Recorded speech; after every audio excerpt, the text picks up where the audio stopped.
ಯಾಜಕ ಕಾಂಡ ಅಧ್ಯಾಯ 14. ಯೆಹೋವನು ಮೋಶೆಗೆ ಹೇಳಿದ್ದೇನೆಂದರೆ, ಕುಷ್ಠರೋಗಿ ಶುದ್ಧನಾಗುವ ದಿನದಲ್ಲಿ ಅವನ ವಿಷಯವಾಗಿ ನಡೆಸಬೇಕಾದ ಕ್ರಮ ಹೇಗೆಂದರೆ, ಅವನನ್ನು ಯಾಜಕನಿಗೆ ತೋರಿಸಬೇಕು. ಯಾಜಕನು ಪಾಳೆಯದ ಹೊರಕ್ಕೆ ಹೋಗಿ ಅವನನ್ನು ನೋಡಬೇಕು. ಆಗ ಅವನಲ್ಲಿದ್ದ ಕುಷ್ಠವು ವಾಸಿಯಾಯಿತೆಂದು ಕಂಡರೆ, ಶುದ್ಧ ಮಾಡಿಸಿಕೊಳ್ಳುವವನಿಗೋಸ್ಕರ ಸಜೀವವಾದ 2 ಶುದ್ಧ ಪಕ್ಷಿಗಳನ್ನು, ದೇವದಾರಿನ ಕಟ್ಟಿಗೆಯನ್ನು, ರಕ್ತವರ್ಣವುಳ್ಳ ದಾರವನ್ನು, ಹಿಸ್ಸೋಪ್ ಗಿಡದ ಬರಲನ್ನು ತರಬೇಕೆಂದು ಯಾಜಕನು ಆಜ್ಞಾಪಿಸಬೇಕು. ಆ ಪಕ್ಷಿಗಳಲ್ಲಿ ಒಂದನ್ನು ಸೆಲೆ ನೀರಿನ ಮೇಲೆ ಮಣ್ಣಿನ ಪಾತ್ರೆಯಲ್ಲಿ ವಧಿಸಬೇಕೆಂದು ಯಾಜಕನು ಆಜ್ಞಾಪಿಸಿ, ಮತ್ತೊಂದು ಪಕ್ಷಿಯನ್ನು, ಆ ದೇವದಾರಿನ ಕಟ್ಟಿಗೆಯನ್ನು, ರಕ್ತವರ್ಣವುಳ್ಳ ದಾರವನ್ನು, ಹಿಸ್ಸೋಪ್ ಗಿಡದ ಬರಲನ್ನೂ ತೆಗೆದುಕೊಂಡು ಸೆಲೆ ನೀರಿನ ಮೇಲೆ ವಧಿಸಿದ ಆ ಮೊದಲನೆಯ ಪಕ್ಷಿಯ ರಕ್ತದಲ್ಲಿ ಅವುಗಳನ್ನೆಲ್ಲ ಆ ಪಕ್ಷಿಯನ್ನು ಸಜೀವವಾಗಿಯೇ ಅದ್ದಿ, ಕುಷ್ಠರೋಗದ ವಿಷಯದಲ್ಲಿ ಶುದ್ಧ ಮಾಡಿಸಿಕೊಳ್ಳುವವನ ಮೇಲೆ 7 ಸಾರಿ ಆ ರಕ್ತವನ್ನು ಚಿಮುಕಿಸಿ ಅವನನ್ನು ಶುದ್ಧನೆಂದು ನಿರ್ಣಯಿಸಿ, ಆ ಜೀವವುಳ್ಳ ಪಕ್ಷಿಯನ್ನು ಅಡವಿಯ ಕಡೆಗೆ ಬಿಟ್ಟು ಬಿಡಬೇಕು. ಆಗ ಶುದ್ಧ ಮಾಡಿಸಿಕೊಳ್ಳುವವನು ತನ್ನ ಬಟ್ಟೆಗಳನ್ನು ಒಗೆದುಕೊಂಡು ಸರ್ವಾಂಗ ಕ್ಷೌರ ಮಾಡಿಸಿಕೊಂಡು ಸ್ನಾನ ಮಾಡಿದ ಮೇಲೆ ಶುದ್ಧನಾಗುವನು. ತರುವಾಯ ಅವನು ಪಾಳೆಯದೊಳಗೆ ಬರಬಹುದು. ಆದರೂ 7 ದಿನಗಳ ತನಕ ತನ್ನ ಡೇರೆಯ ಹೊರಗೇ ಇರಬೇಕು. 7ನೆಯ ದಿನದಲ್ಲಿ ತನ್ನ ತಲೆಗೂದಲು, ಗಡ್ಡ, ಹುಬ್ಬು, ಮೈಗೂದಲು ಇವುಗಳನ್ನೆಲ್ಲ ಕ್ಷೌರ ಮಾಡಿಸಿಕೊಂಡು ತನ್ನ ಬಟ್ಟೆಗಳನ್ನು ಒಗೆದುಕೊಂಡು ಜಲಸ್ನಾನ ಮಾಡಬೇಕು. ಆಗಿನಿಂದ ಶುದ್ಧನಾಗುವನು. 8ನೇ ದಿನದಲ್ಲಿ ಅವನು ಪೂರ್ಣಾಂಗವಾದ 2 ಟಗರುಗಳನ್ನು, ಪೂರ್ಣಾಂಗವಾದ 1 ವರ್ಷದ ಕುರಿಯನ್ನು, ನೈವೇದ್ಯಕ್ಕಾಗಿ ಎಣ್ಣೆ ಕಲಸಿದ 9 ಸೇರು ಗೋಧಿ ಹಿಟ್ಟನ್ನು, 1 ಸೇರು ಎಣ್ಣೆಯನ್ನು ತೆಗೆದುಕೊಂಡು ಬರಬೇಕು. ಶುದ್ಧಿ ಮಾಡುವ ಯಾಜಕನು ಶುದ್ಧ ಮಾಡಿಸಿಕೊಳ್ಳುವವನನ್ನು ಇವುಗಳೊಂದಿಗೆ ದೇವದರ್ಶನದ ಗುಡಾರದ ಬಾಗಲಲ್ಲಿ ಯೆಹೋವನ ಸನ್ನಿಧಿಯಲ್ಲಿ ನಿಲ್ಲಿಸಿ, ಆ ಟಗರುಗಳಲ್ಲಿ ಒಂದನ್ನು, ಆ ಸೇರು ಎಣ್ಣೆಯನ್ನು ಪ್ರಾಯಶ್ಚಿತ್ತ ಯಜ್ಞವಾಗಿ ಸಮರ್ಪಿಸಬೇಕು. ಅವುಗಳನ್ನು ನೈವೇದ್ಯವಾಗಿ ಯೆಹೋವನ ಸನ್ನಿಧಿಯಲ್ಲಿ ನಿವಾಳಿಸಬೇಕು. ದೋಷ ಪರಿಹಾರಕ ಯಜ್ಞ ಪಶುವನ್ನು, ಸರ್ವಾಂಗ ಹೋಮ ಪಶುವನ್ನು ವಧಿಸುವ ಸ್ಥಳದಲ್ಲೇ, ಅಂದರೆ ದೇವಸ್ಥಾನದ ಪ್ರಾಕಾರದೊಳಗೆ ಆ ಟಗರು ವಧಿಸಲ್ಪಡಬೇಕು. ಯಾಕಂದರೆ ದೋಷ ಪರಿಹಾರಕ ಯಜ್ಞದ್ರವ್ಯದಂತೆಯೇ ಪ್ರಾಯಶ್ಚಿತ್ತ ಯಜ್ಞದ್ರವ್ಯವು ಯಾಜಕನಿಗೆ ಸಲ್ಲತಕ್ಕದ್ದು. ಅದು ಮಹಾಪರಿಶುದ್ಧವಾದದ್ದು. ಆಗ ಯಾಜಕನು ಆ ಪ್ರಾಯಶ್ಚಿತ್ತ ಯಜ್ಞ ಪಶುವಿನ ರಕ್ತದಲ್ಲಿ ಸ್ವಲ್ಪ ತೆಗೆದುಕೊಂಡು ಶುದ್ಧ ಮಾಡಿಸಿಕೊಳ್ಳುವವನ ಬಲಗಿವಿಯ ತುದಿಗೂ, ಬಲಗೈಯ ಹೆಬ್ಬೆರಳಿಗೂ, ಬಲಗಾಲಿನ ಹೆಬ್ಬೊಟ್ಟಿಗೂ ಹಚ್ಚಬೇಕು. ಆಗ ಯಾಜಕನು ಆ ಸೇರು ಎಣ್ಣೆಯಲ್ಲಿ ಸ್ವಲ್ಪವನ್ನು ತನ್ನ ಎಡಗೈಯಲ್ಲಿ ಹೊಯ್ದುಕೊಂಡು ತನ್ನ ಬಲಗೈಯ ಬೆರಳನ್ನು ಅದರಲ್ಲಿ ಅದ್ದಿ ಯೆಹೋವನ ಸನ್ನಿಧಿಯಲ್ಲಿ 7 ಸಾರಿ ಬೆರಳಿನಿಂದ ಚಿಮುಕಿಸಬೇಕು. ಅವನು ತನ್ನ ಕೈಯಲ್ಲಿರುವ ಮಿಕ್ಕ ಎಣ್ಣೆಯಲ್ಲಿ ಸ್ವಲ್ಪವನ್ನು ಶುದ್ಧ ಮಾಡಿಸಿಕೊಳ್ಳುವವನ ಬಲಗಿವಿಯ ತುದಿಗೂ, ಬಲಗೈಯ ಹೆಬ್ಬೆರಳಿಗೂ, ಬಲಗಾಲಿನ ಹೆಬ್ಬೊಟ್ಟಿಗೂ ಪ್ರಾಯಶ್ಚಿತ್ತ ಯಜ್ಞ ಪಶುವಿನ ರಕ್ತವನ್ನು ಹಚ್ಚಿದ ಸ್ಥಳಗಳಲ್ಲಿಯೇ ಹಚ್ಚಿ, ಕೈಯಲ್ಲಿರುವ ಮಿಕ್ಕ ಎಣ್ಣೆಯನ್ನು ಶುದ್ಧ ಮಾಡಿಸಿಕೊಳ್ಳುವವನ ತಲೆಯ ಮೇಲೆ ಹೊಯ್ದು ಬಿಡಬೇಕು. ಹೀಗೆ ಯಾಜಕನು ಯೆಹೋವನ ಸನ್ನಿಧಿಯಲ್ಲಿ ಅವನ ದೋಷವನ್ನು ಪರಿಹರಿಸುವನು. ಅದಲ್ಲದೆ ಯಾಜಕನು ಶುದ್ಧ ಮಾಡಿಸಿಕೊಳ್ಳುವವನ ಅಪವಿತ್ರತೆಯನ್ನು ಹೋಗಲಾಡಿಸುವುದಕ್ಕೆ ಆ ಕುರಿಯನ್ನು ದೋಷ ಪರಿಹಾರಕ ಯಜ್ಞವಾಗಿ ಸಮರ್ಪಿಸಿ ಅವನ ದೋಷವನ್ನು ಪರಿಹರಿಸುವನು.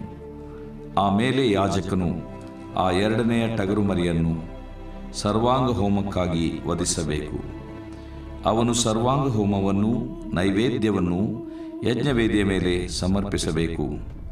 ಯಾಜಕನು ಅವನಿಗೋಸ್ಕರ ಹೀಗೆ ದೋಷ ಪರಿಹಾರ ಮಾಡಿದಾಗ ಅವನು ಶುದ್ಧನಾಗುವನು. ಅವನು ಅಷ್ಟನ್ನು ಸಮರ್ಪಿಸುವುದಕ್ಕೆ ಬಡವನಾಗಿದ್ದರೆ, ಪ್ರಾಯಶ್ಚಿತ್ತ ಯಜ್ಞಕ್ಕಾಗಿ 1 ಟಗರು ಮರಿಯನ್ನು ತಂದು ದೋಷ ಪರಿಹಾರ ಮಾಡಿಸಿಕೊಳ್ಳುವುದಕ್ಕೋಸ್ಕರ ಯಾಜಕನ ಕೈಯಿಂದ ನೈವೇದ್ಯವಾಗಿ ನಿವಾಳಿಸಬೇಕು. ಮತ್ತು ಧಾನ್ಯ ನೈವೇದ್ಯಕ್ಕಾಗಿ ಎಣ್ಣೆ ಕಲಸಿದ 3 ಸೇರು ಗೋಧಿ ಹಿಟ್ಟನ್ನು, 1 ಸೇರು ಎಣ್ಣೆಯನ್ನೂ ತರಬೇಕು. ಅದಲ್ಲದೆ ತನ್ನ ಸ್ಥಿತಿಗೆ ತಕ್ಕಂತೆ 2 ಬೆಳವಕ್ಕಿಗಳನ್ನಾಗಲಿ 2 ಪಾರಿವಾಳದ ಮರಿಗಳನ್ನಾಗಲಿ ತಂದು ದೋಷ ಪರಿಹಾರಕ ಯಜ್ಞವಾಗಿ ಒಂದನ್ನೂ ಸರ್ವಾಂಗ ಹೋಮವಾಗಿ ಮತ್ತೊಂದನ್ನು ಸಮರ್ಪಿಸಬೇಕು. ಅವನು ತನ್ನ ಶುದ್ಧೀಕರಣಕ್ಕೋಸ್ಕರವಾಗಿ 8ನೆಯ ದಿನದಲ್ಲಿ ಇವುಗಳನ್ನು ದೇವದರ್ಶನದ ಗುಡಾರದ ಬಾಗಿಲಿಗೆ ಯೆಹೋವನ ಸನ್ನಿಧಿಗೆ ತಂದು ಯಾಜಕನಿಗೆ ಒಪ್ಪಿಸಬೇಕು. ಯಾಜಕನು ಪ್ರಾಯಶ್ಚಿತ್ತ ಯಜ್ಞದ ಕುರಿಯನ್ನು ಆ ಸೇರು ಎಣ್ಣೆಯನ್ನು ಯೆಹೋವನ ಸನ್ನಿಧಿಯಲ್ಲಿ ನೈವೇದ್ಯವಾಗಿ ನಿವಾಳಿಸಬೇಕು.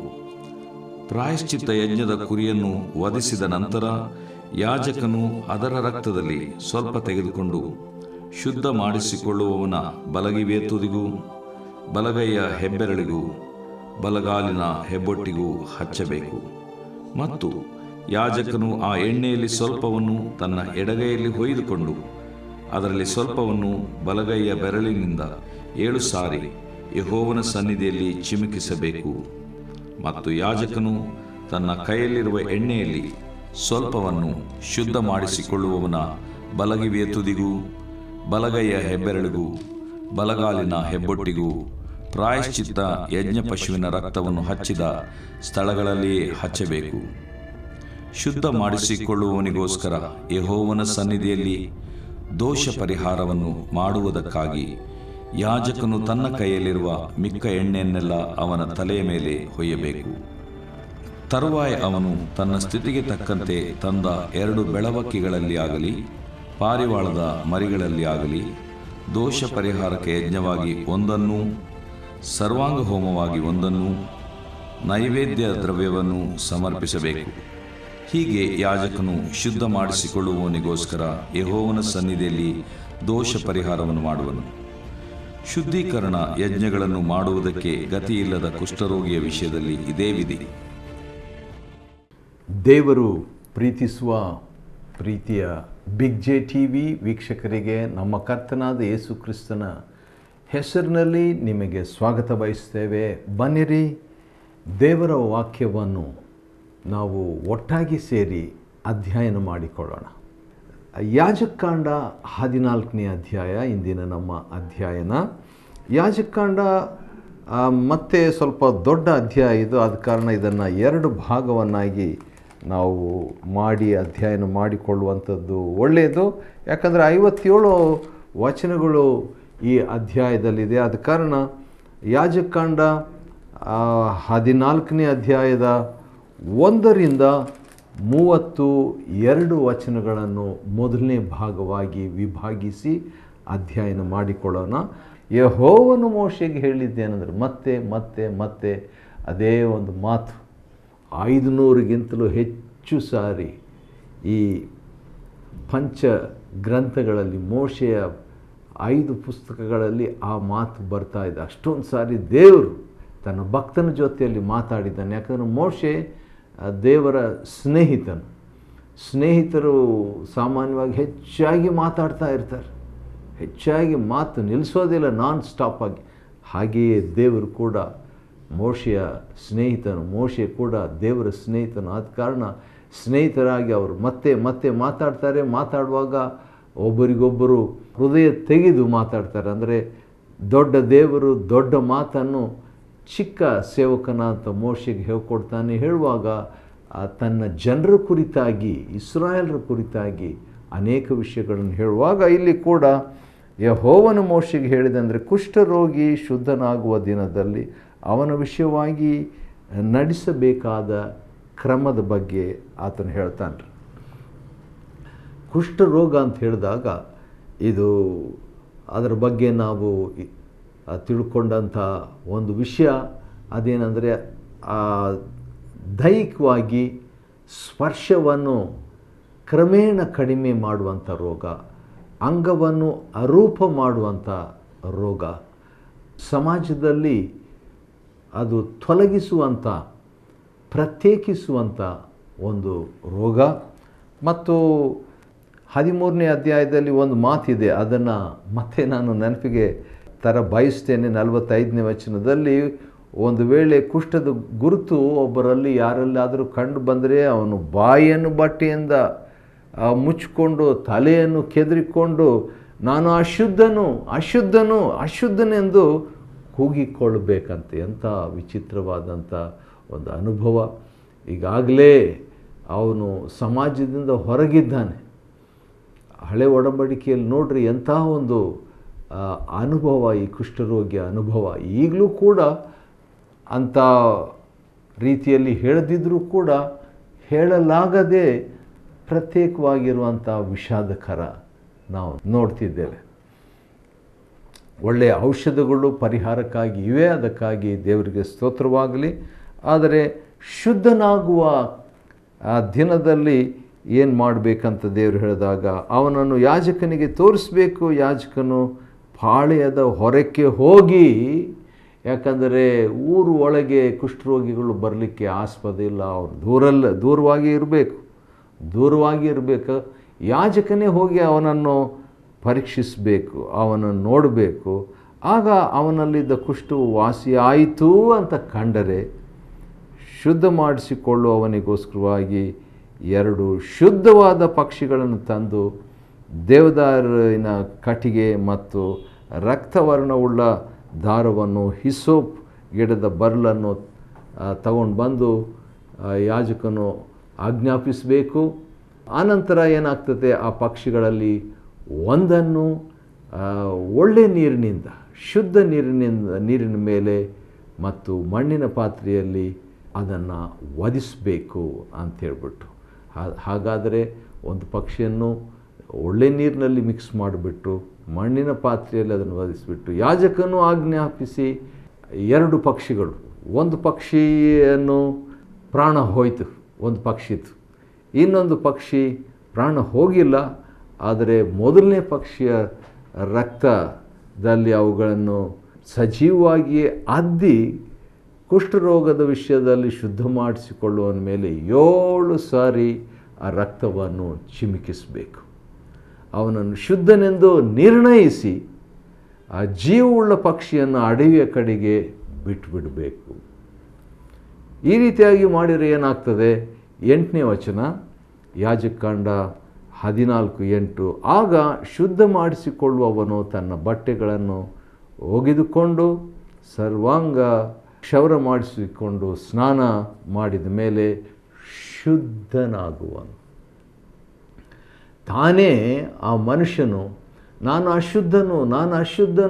ಅಶುದ್ಧನಂತ ಹೇಳ್ಕೊಂಡಂಥ ಮನುಷ್ಯನು ಈಗ ಶುದ್ಧನಾಗುವನು. ಅವನ ಮನಸ್ಸು ಹೇಗಿರಬೇಕು, ಅವನ ಸಂತೋಷ ಎಷ್ಟಿರಬೇಕು, ಅವನ ಅನ್ಯೋನ್ಯತೆ ಎಷ್ಟು ವಿಸ್ತಾರವಾಗಿರಬೇಕು. ಪ್ರತ್ಯೇಕವಾಗಿ ಬಾಳಿದಂಥ ಅವನು ಈಗ ಗುಂಪಾಗಿ, ಕುಟುಂಬವಾಗಿ, ಸ್ನೇಹಿತರೊಂದಿಗೆ ಸಮಾಜದಲ್ಲಿ ಇರುವಂಥ ಒಂದು ಅನುಭವ.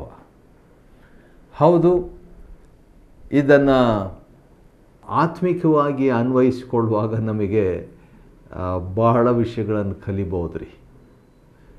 ಏನಂದರೆ, ಆ ಪಾಪವು ವ್ಯಕ್ತಿಯನ್ನು ಪ್ರತ್ಯೇಕಪಡಿಸ್ತದೆ. ಪಾಪ ಮಾಡಿದಂಥ ಅಥವಾ ಪಾಪದ ಅರಿವನ್ನು ಹೊಂದಿ ಪಾಪದ ಒಂದು ಭಾರವನ್ನು ಹೊತ್ತಂಥ ವ್ಯಕ್ತಿ ಕುಟುಂಬದಲ್ಲಿದ್ದಾಗಿಯೂ ಪ್ರತ್ಯೇಕವಾಗಿಯೇ ಇರುವ ವ್ಯಕ್ತಿ. ಪಾಪ ಮಾಡಿದ ವ್ಯಕ್ತಿ, ತಿಳಿದೋ ತಿಳಿಯದೆ ಪಾಪ ಮಾಡಿದ ವ್ಯಕ್ತಿ, ಪಾಪಕ್ಕೆ ಒಳಗಾದ ವ್ಯಕ್ತಿ, ಅಪರಾಧ ಮನಸ್ಸಾಕ್ಷಿಯನ್ನು ಹೊತ್ತ ವ್ಯಕ್ತಿ, ಆಕೆಯು ಕುಟುಂಬದಿಂದ ಹೊರಗಿಲ್ಲದಿದ್ದರೂ, ಕುಷ್ಠರೋಗಿ ಕುಟುಂಬದ ಹೊರಗೆ, ಪಾಳ್ಯದ ಹೊರಗೆ, ಊರ ಹೊರಗೆ ಇರಬೇಕು. ಆದರೆ ಆತ್ಮಿಕವಾಗಿ ಕುಷ್ಠರೋಗವೆಂಬ ಪಾಪವನ್ನು ಹೊಂದಿದ ವ್ಯಕ್ತಿ ಕುಟುಂಬದಲ್ಲಿದ್ದರೂ, ಮನೆಯಲ್ಲಿದ್ದರೂ, ಕೆಲಸದಲ್ಲಿದ್ದರೂ, ಸಭೆಯಲ್ಲಿ ಇದ್ದರೂ ಕೂಡ ಪ್ರತ್ಯೇಕದ ವ್ಯಕ್ತಿ. ನಾನು ಅಶುದ್ಧನೆಂಬುದಾಗಿ ಯಾಜಕಕಾಂಡ 13:45 ಹೇಳಿಕೊಂಡ ಹಾಗೆ ಇವನು ಹೇಳದಿದ್ದರೂ ಇವನ ಮನಸ್ಸಾಕ್ಷಿ, ಅವನ ಮನಸ್ಸಾಕ್ಷಿ, ಆಕೆಯ ಮನಸ್ಸಾಕ್ಷಿ ನಾನು ತಪ್ಪು ಮಾಡಿದೆ ಎಂಬುದಾಗಿ ಮನಸ್ಸಾಕ್ಷಿ ಹಂಗಿಸುತ್ತಾ ಇರುತ್ತೆ. ಅಷ್ಟೇ ಅಲ್ಲದೆ ಸೈತಾನ್ ಎಂಬಂಥ ವ್ಯಕ್ತಿ ತನ್ನ ಕೆಲಸವನ್ನು ಮಾಡಿರ್ತಾನೆ. ನೀನು ತಪ್ಪು ಮಾಡಿ ಎಂಬುದಾಗಿ ಅಪರಾಧಗಳನ್ನು ನೆನಪಿಗೆ ತಂದು ಬೇಸರದ ಜೀವನದ ಆ ಭಾರ ಹೊತ್ತವನಾಗಿ ಇರುವಂಥ ಸಾಧ್ಯತೆ. ಪಾಪ ಬಹಳ ಭಾರವುಳ್ಳದ್ದು. ಭಾರದ ಅನುಭವದ ಬಗ್ಗೆ ಕೀರ್ತನೆಗಾರನು ಹೇಳಿದಂಥ ಹೇಳಿಕೆ ಈ ಸಂದರ್ಭದಲ್ಲಿ ನಾನು ಬಯಸ್ತೇನೆ. ಆವಾಗ ನಮಗೆ ಸ್ವಲ್ಪ ಮಟ್ಟಿಗೆ ಅರ್ಥ ಆಗ್ತದೆ ಈ ಪಾಪ ಅನ್ನುವಂಥದ್ದು ಹೇಗೆ ಒಬ್ಬ ವ್ಯಕ್ತಿಯ ಜೀವನದಲ್ಲಿ ಕಾರ್ಯ ಮಾಡ್ತದೆ ಎಂಬುದಾಗಿ. 32ನೇ ಕೀರ್ತನೆ ಅದರಲ್ಲಿ 3ನೇ ವಚನ ನಿಮಗಾಗಿ ಓದ್ತೇನೆ, ಕೇಳಿಸ್ಕೊಳ್ಳಿ. ನಾನು ನನ್ನ ಪಾಪವನ್ನು ಆರಿಕೆ ಮಾಡದೇ ಇದ್ದಾಗ, ಕುಷ್ಠರೋಗವೆಂಬ ಆತ್ಮಿಕವಾದ ಪಾಪ ಅದನ್ನು ನಾವು ಆರಿಕೆ ಮಾಡದೇ ಇದ್ದಾಗ ದಿನವೆಲ್ಲ ನರಳುವುದರಿಂದ ನನ್ನ ಎಲುಬುಗಳು ಸವಿದು ಹೋಗುತ್ತಿದ್ದವು. ಹಗಲಿರುಳು ದೇವರ ಶಿಕ್ಷೆಯ ಹಸ್ತವು ನನ್ನ ಮೇಲೆ ಭಾರವಾಗಿತ್ತು. ಬೇಸಿಗೆ ನೀರಿನಂತೆ ನನ್ನ ಶರೀರದ ಸಾರವೆಲ್ಲ ಬತ್ತಿ ಹೋಯಿತು. ಹೀಗಿರುವುದರಿಂದ ಅವನು ಒಂದು ತೀರ್ಮಾನ ತಗೊಂಡು ನನ್ನ ಪಾಪ ಅರಿಕೆ ಮಾಡ್ತೀನಿ ಎಂಬುದಾಗಿ ಅರಿಕೆ ಮಾಡಿದ. ಅವನಿಗೆ ಪಾಪ ಪರಿಹಾರ ಸಿಕ್ತು. ಇಲ್ಲಿ ಕೂಡ ಕುಷ್ಠರೋಗಿ ಶುದ್ಧನಾದಾಗ ಅವನಿಗೆ ಎಷ್ಟೊಂದು ಸಂತೋಷ. 9ನೇ ವಚನ, ಜಲಸ್ನಾನ ಅವನು ಮಾಡಿದ ಮೇಲೆ ಅವತ್ತಿನಿಂದ ಶುದ್ಧನಾಗುವನು ಅಂತ ದೇವರು ಹೇಳಿದಾಗ ಅವನಿಗೆಷ್ಟು ಖುಷಿ. ಆದರೂ ಕೂಡ ಇನ್ನೂ ಮುಕ್ತಾಯವಾಗಿಲ್ಲ. 10ನೇ ವಚನದಲ್ಲಿ 8ನೇ ದಿನದಲ್ಲಿ ಅವನು ಪೂರ್ಣಾಂಗವಾದ 2 ಟಗರುಗಳನ್ನು, ಪೂರ್ಣಾಂಗವಾದ 1 ವರ್ಷದ ಕುರಿಯನ್ನು, ನೈವೇದ್ಯಕ್ಕಾಗಿ ಎಣ್ಣೆ ಕಲಸಿದ 9 ಸೇರು ಗೋಧಿ ಹಿಟ್ಟನ್ನು, 1 ಸೇರು ಎಣ್ಣೆಯನ್ನು ತೆಗೆದುಕೊಂಡು ಬರಬೇಕು. ಅಷ್ಟು ಈಸಿ ಅಲ್ಲ.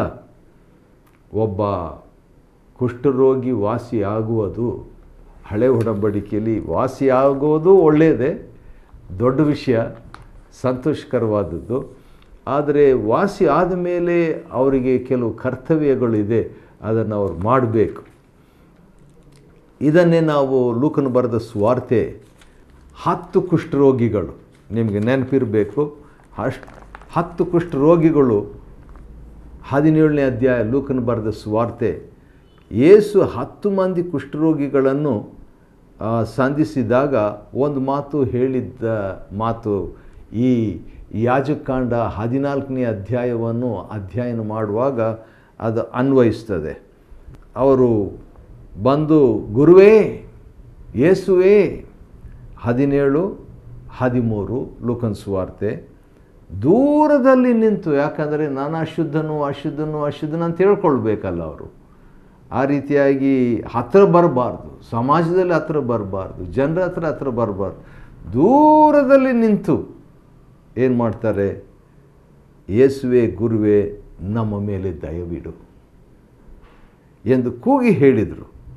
ಆತನು ಅವರನ್ನು ನೋಡಿ, ನೀವು ಹೋಗಿ ಯಾಜಕರಿಗೆ ಮೈ ತೋರಿಸಿಕೊಳ್ಳಿರಿ ಎಂಬುದಾಗಿ ಹೇಳ್ತಾನೆ. 14ನೇ ಅಧ್ಯಾಯ 2ರಿಂದ 4 ವಚನಗಳು ಈಗ ತಾನೇ ನಾವು ಅಧ್ಯಾಯ ಮಾಡ್ತಿದ್ದೀವಲ್ಲ, ಅದಕ್ಕೆ ಸಂಬಂಧಪಟ್ಟಂಥದ್ದು. ಯಾಕೆ ಯಾಜಕರಿಗೆ ಹೋಗಿ ತೋರಿಸ್ಕೋಬೇಕು? ವಾಸಿ ಆದವರು ಹೋಗಿ ತೋರಿಸ್ಕೋಬೇಕು. ಇವ್ರು ವಾಸಿಯೇ ಆಗಿಲ್ಲ. ಆದರೆ ನಮ್ಮ ಕರ್ತನಾದ ಯೇಸು ಹೋಗಿ ಯಾಜಕರಿಗೆ ತೋರಿಸ್ಕೊಡ್ರಿ ಅಂತ ಹೇಳಿದಾಗ, ನೀವು ವಾಸಿ ಆಗಿದೆ, ಹೋಗಿ ತೋರಿಸ್ಕೊಳ್ರಿ ಅಂತ. ಆ ರೀತಿಯಾಗಿ ಅವರು ಹೋಗುತ್ತಿರುವಾಗಲೇ ಅವ್ರಿಗೆ ವಾಸಿಯಾಗಿದ್ದನ್ನು ನೋಡಿ ಭಾಳ ಖುಷಿಪಟ್ಟು ಸಂತೋಷವಾಗಿ ದೇವರನ್ನು ಕೊಂಡಾಡಿ ಹೋದರು. ಅದರಲ್ಲಿ ಎಲ್ಲರೂ ಹಿಂದಿರುಗಿ ಬಂದು ದೇವ್ರಿಗೆ ಸ್ತೋತ್ರ ಮಾಡಲಿಲ್ಲ, ಒಬ್ಬನಷ್ಟೇ. ಆ ವಿಷಯ ವಿಷಾದಕರವಾದದ್ದು. ಯಾಕಂದರೆ ದೇವರಿಂದ ನಾವು ಕೂಡ ಎಷ್ಟೊಂದು ವಿಷಯಗಳನ್ನು ನಾವು ಪಡ್ಕೊಳ್ತೇವೆ, ಪಾಪ ಕ್ಷಮಾಪಣೆಯನ್ನು ಹೊಂದುತ್ತೇವೆ, ಪಾಪ ಎಂಬ ಕುಷ್ಠದ ಭಾರದಿಂದ ನಾವು ಬಿಡುಗಡೆಯಾಗಿದೆ. ಆದರೆ ನಾವುಗಳು ಅದನ್ನು ಮರೆತು ಹೋಗ್ತೇವೆ, ಕೃತಜ್ಞತೆಯನ್ನು ಹೇಳದೆ ನಾವು ಹೋಗುವವರಾಗಿದ್ದೇವೆ. ಸರಿ, ಈ ರೀತಿಯಾಗಿ ಶುದ್ಧನಾದಂಥ ಕುಷ್ಠರೋಗಿಯ ಬಗ್ಗೆ ಅವನಿಗೆ ಪ್ರಾಯಶ್ಚಿತ್ತ ಯಜ್ಞವನ್ನು ಮಾಡಬೇಕು ಅಂತ ದೇವರು ಹೇಳ್ತಾನೆ. ಹೌದು, ದೈಹಿಕವಾದಂಥ ಕುಷ್ಠರೋಗ ಹೋಯಿತು, ಆದರೆ ಆತ್ಮ ಪಾಪ ಮಾಡಿದ ಆತ್ಮ ಇದೆಯಲ್ಲ, ಕುಷ್ಠರೋಗಿ ಆದರೂ ಕೂಡ ದೇವರು ಹೇಳ್ತಾನೆ ಅದನ್ನು ಕೂಡ ದೇವದರ್ಶನದ ಗುಡಾರದ ಬಾಗಿಲಲ್ಲಿ ಯೆಹೋವನ ಸನ್ನಿಧಿಯಲ್ಲಿ ನಿಲ್ಲಿಸಿ ಆ ಟಗರುಗಳನ್ನು ಒಂದನ್ನು ಏನು ಮಾಡಬೇಕು, ಮತ್ತೊಂದನ್ನು ಏನು ಮಾಡಬೇಕು ಎಂಬುದಾಗಿ ಹೇಳ್ತಾನೆ. ಹೌದು, ಆ ರೀತಿಯಾಗಿ ಮಾಡುವಾಗ ಒಂದು ವಿಚಿತ್ರವಾದಂಥ ಮಾತನ್ನು ದೇವರು ಹೇಳ್ತಾನೆ. ಅದು ಭಾಳ ಉತ್ತೇಜನಕಾರಿಯಾದಂಥ ಮಾತು. ಅದೇನಂತ ಹೇಳಿದ್ರೆ 14ನೇ ವಚನದಲ್ಲಿ ಇದೆ. 14 ನೆನಪಿಟ್ಕೊಳ್ಳಿಕ್ಕೆ ಈಸಿ. ಯಾಜಕಾಂಡ 14:14. ಆಗ ಯಾಜಕನು ಆ ಪ್ರಾಯಶ್ಚಿತ್ತ ಯಜ್ಞ ಪಶುವಿನ ರಕ್ತದಲ್ಲಿ ಸ್ವಲ್ಪ ತೆಗೆದುಕೊಂಡು ಶುದ್ಧ ಮಾಡಿಸಿಕೊಳ್ಳುವವನ, ಅಂದರೆ ಆ ಕುಷ್ಠರೋಗಿ ಶುದ್ಧ ಮಾಡಿಸಿಕೊಳ್ಳುವಂಥ ಶುದ್ಧವಾದಂಥ ಕುಷ್ಠರೋಗಿ, ಈಗ ಅವನ ಕುಷ್ಠರೋಗ ವಾಸಿ ಆಯಿತು. ಅದರಿಂದ ಅವನ ಆತ್ಮನು ಪಾಪಕ್ಕೆ ಒಳಗಾಗಿದೆ, ಅದನ್ನು ವಾಸಿ ಆಗ್ತಾ ಇದೆ. ಆ ರೀತಿಯಾಗಿ ಶುದ್ಧ ಮಾಡಿಸಿಕೊಳ್ಳುವವನ ಬಲಗಿವಿಯ ತುದಿಗೂ ಬಲಗೈಯ ಹೆಬ್ಬೆರಳಿಗೂ ಬಲಗಾಲಿನ ಹೆಬ್ಬೊಟ್ಟಿಗೂ ಹಚ್ಚಬೇಕು. ಆಗ ಯಾಜಕನು ಸೇರು ಎಣ್ಣೆಯಲ್ಲಿ ಸ್ವಲ್ಪವನ್ನು ತನ್ನ ಎಡಗೈಯಲ್ಲಿ ಹೊಯ್ದು ತನ್ನ ಬಲಗೈಯ ಬೆರಳನ್ನು ಅದರಲ್ಲಿ ಅದ್ದಿ ಯೆಹೋವನ ಸನ್ನಿಧಿಯಲ್ಲಿ 7 ಸಾರಿ ಬೆರಳಿನಿಂದ ಚಿಮುಕಿಸಬೇಕು. ಇದನ್ನು ಓದಿದಾಗ ಪ್ರಿಯ ವೀಕ್ಷಕರೇ ಏನಾದರೂ ನೆನಪಿಗೆ ಬರ್ತಾ ಇದೆಯಾ? ನನಗೆ ನೆನಪಿಗೆ ಬರುವಂಥದ್ದು ಏನಂತ ಹೇಳಿದರೆ, ಇದೇ ಯಾಜಕಾಂಡ 8ನೇ ಅಧ್ಯಾಯದ 23-24ನೇ ವಚನ. ಯಾಕಂತ ಹೇಳಿದ್ರೆ ಆರೋನನು ಪಟ್ಟಾಭಿಷೇಕ ಹೊಂದುವಾಗ ಮೋಶೆ ಹೀಗೆ ಮಾಡ್ದ. ಯಾಜಕಾಂಡ 8:23-24 ಮೋಶೆ ಆರೋನನಿಗೆ ಮಾಡಿದ್ದನ್ನೇ, ಮಹಾಯಾಜಕನಾಗಿ ಪಟ್ಟಾಭಿಷೇಕ ಮಾಡಿದ್ದನ್ನೇ ಈಗ ದೇವರು ಈ ವಾಸಿಯಾದ ಕುಷ್ಠರೋಗಿಗೆ ಮಾಡು ಎಂಬುದಾಗಿ ಹೇಳ್ತಾನೆ. ಮಹಾಯಾಜಕನಿಗೆ ಮಾಡಿದ್ದನ್ನೇ ಸಾಮಾನ್ಯ ವಿಶ್ವಾಸಿಗಳಂತ ನಮಗೂ ಕೂಡ ದೇವರು ಮಾಡುವುದರಿಂದ ಒಂದು ದೊಡ್ಡ ಪಾಠ ಪ್ರಿಯ ವೀಕ್ಷಕರಿಟ್ಟಿದ್ದಾನೆ. ನಮ್ಮ ಮಹಾಯಾಜಕನು ಯೇಸು ಕ್ರಿಸ್ತನು. ಮಹಾಯಾಜಕನಾದ ಯೇಸು ಕ್ರಿಸ್ತನಿಗೆ ಮಾಡಿದ್ದನ್ನೇ ದೇವರು ಸಾಮಾನ್ಯ ವಿಶ್ವಾಸಿಗಳಂತ ನಮಗೂ ಕೂಡ ಮಾಡುವಾತನಾಗಿದ್ದಾನೆ. ಮಹಾಯಾಜಕನಾದ ಯೇಸು ಕ್ರಿಸ್ತನಿಗೆ ಕೊಟ್ಟಂಥ ಅದೇ ಪವಿತ್ರಾತ್ಮನನ್ನೇ ಪಾಪಿಗಳಾದಂಥ ಕುಷ್ಠ ಪಾಪದಲ್ಲಿ ಬದುಕಿದಂಥ ನಮ್ಮನ್ನು ವಾಸಿ ಮಾಡಿ ಅದೇ ಪವಿತ್ರಾತ್ಮ ನಮಗೂ ಕೂಡ ಕೊಡ್ತಾನೆ ಎಂಬಂಥ ಪಾಠ ಇದರಲ್ಲಿ ಅಡಕವಾಗಿದೆ. ದೇವರ ನಾಮಕ್ಕೆ ಸ್ತೋತ್ರವಾಗಲಿ. ಇದುವರೆಗೆ ಯಾಜಕಾಂಡ 14ನೇ ಅಧ್ಯಾಯ 1ರಿಂದ ಇರುವಂಥ 32 ವಚನಗಳನ್ನು ಅಧ್ಯಯನ ಮಾಡಿಕೊಳ್ಳುವಂತೆ ದೇವ್ರ ಕೃಪೆ ಕೊಟ್ಟಿದ್ದಕ್ಕಾಗಿ ಆತನ ನಾಮಕ್ಕೆ ಸ್ತೋತ್ರವಾಗಲಿ. ದೇವರು ನಿಮ್ಮನ್ನು ಆಶೀರ್ವದಿಸಲಿ.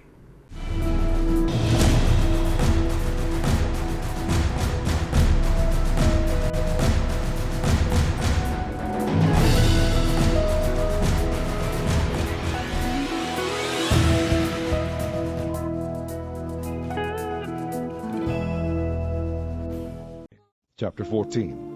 And the Lord spake unto Moses, saying, This shall be the law of the leper in the day of his cleansing. He shall be brought unto the priest, and the priest shall go forth out of the camp, and the priest shall look, and behold, if the plague of leprosy be healed in the leper, then shall the priest command to take for him that is to be cleansed 2 birds alive and clean, and cedar wood, and scarlet, and hyssop. And the priest shall command that one of the birds be killed in an earthen vessel over running water. As for the living bird, he shall take it, and the cedar wood, and the scarlet, and the hyssop, and shall dip them and the living bird in the blood of the bird that was killed over the running water. And he shall sprinkle upon him that is to be cleansed from the leprosy 7 times, and shall pronounce him clean, and shall let the living bird loose into the open field. And he that is to be cleansed shall wash his clothes, and shave off his hair, and wash himself in water, that he may be clean. And after that he shall come into the camp, and shall tarry abroad out of his tent 7 days.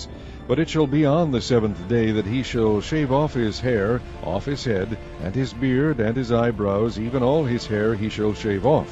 And he shall wash his clothes, also he shall wash his flesh in water, and he shall be clean. And on the 8th day he shall take 2 he-lambs without blemish, 1 ewe lamb of the first year without blemish, and 3/10 deals of fine flour for a meat offering mingled with oil, and 1 log of oil.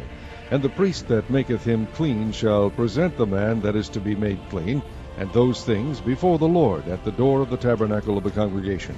And the priest shall take one he-lamb, and offer him for a trespass offering, and the log of oil, and wave them for a wave offering before the Lord. And he shall slay the lamb in the place where he shall kill the sin offering and the burnt offering in the holy place. For as the sin offering is the priest's, so is the trespass offering, it is most holy. And the priest shall take some of the blood of the trespass offering, and the priest shall put it upon the tip of the right ear of him that is to be cleansed, and upon the thumb of his right hand, and upon the great toe of his right foot. And the priest shall take some of the log of oil, and pour it unto the palm of his own left hand. And the priest shall dip his right finger in the oil that is in his left hand, and shall sprinkle of the oil with his finger 7 times before the Lord. And of the rest of the oil that is in his hand shall the priest put upon the tip of the right ear of him that is to be cleansed, and upon the thumb of his right hand, and upon the great toe of his right foot, upon the blood of the trespass offering. And the remnant of the oil that is in the priest's hand he shall pour upon the head of him that is to be cleansed. And the priest shall make an atonement for him before the Lord. And the priest shall offer the sin offering, and make an atonement for him that is to be cleansed from his uncleanness, and afterward he shall kill the burnt offering. And the priest shall offer the burnt offering and the meat offering upon the altar. And the priest shall make an atonement for him, and he shall be clean. And if he be poor, and cannot get so much, then he shall take 1 lamb for a trespass offering to be waved, to make an atonement for him, and 1/10 deal of fine flour mingled with oil for a meat offering, and a log of oil, and 2 turtle doves, or 2 young pigeons, such as he is able to get, and the one shall be a sin offering, and the other a burnt offering. And he shall bring them on the 8th day for his cleansing unto the priest, unto the door of the tabernacle of the congregation before the Lord. And the priest shall take the lamb of the trespass offering, and the log of oil, and the priest shall wave them for a wave offering before the Lord. And he shall kill the lamb of the trespass offering, and the priest shall take some of the blood of the trespass offering, and put it upon the tip of the right ear of him that is to be cleansed, and upon the thumb of his right hand, and upon the great toe of his right foot. And the priest shall pour of the oil into the palm of his own left hand, and the priest shall sprinkle with his right finger some of the oil that is in his left hand 7 times before the Lord. And the priest shall put of the oil that is in his hand upon the tip of the right ear of him that is to be cleansed, and upon the thumb of his right hand, and upon the great toe of his right foot, upon the place of the blood of the trespass offering. And the rest of the oil that is in the priest's hand he shall put upon the head of him that is to be cleansed, to make an atonement for him before the Lord.